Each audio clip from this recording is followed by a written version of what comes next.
Love field this morning. We're looking at those winds, a little gusty, things quiet out there right now. Busy place already out at the airports, as we showed you a little bit earlier. A few showers trying to get going here this morning, and there will be a few that are ongoing here across the metroplex here this morning, and mostly in the form of showers. A little bit later this morning, we could see a few thunderstorms get going, though, so that's what we're going to be keeping an eye on, especially along and east of I-35, but maybe one or two back a little farther west. So we'll be keeping an eye on that here over the next several hours. Now, as far as any severe weather is concerned, we're going to be kind of on the fringe, a little farther east. So that's where we'll have the higher risk for severe storms. So you see that marginal risk back toward the I-35 corridor here for some large hail, maybe up to a quarter size. We're looking at 60-mile-per-hour wind gusts as well. So we're going to be on the lower end of that severe weather risk back toward the metroplex. And then as we head a little farther east, that's where we do have that slight risk, even enhanced across portions of Louisiana that Marielle talked about a little bit earlier. So that's where we'll have that greatest risk for severe storms today. So the front's going to be moving through a little bit later this morning.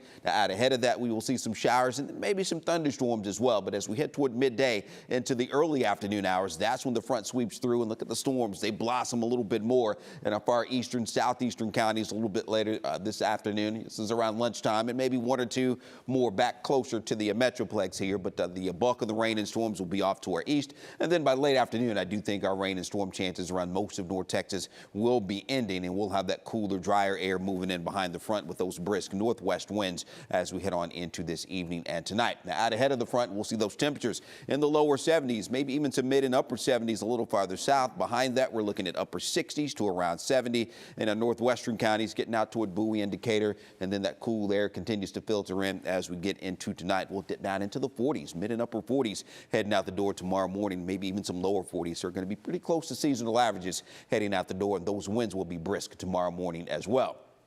Here's your Thanksgiving planner. Looking at those temperatures on the Thanksgiving morning, around 40 degrees or so. We'll have some upper 30s around, I think, as well. We'll warm into the upper 50s, maybe hitting 60 as those winds come around out of the south through the day on Thanksgiving. Here's that 14-day forecast for you with those temperatures warming back into the low 60s on Friday. But then look at those chilly temperatures moving in for next weekend. We're going to be in the low 50s for Saturday and Sunday. And those cool temperatures, they stick around on into next week. All right, Tashara.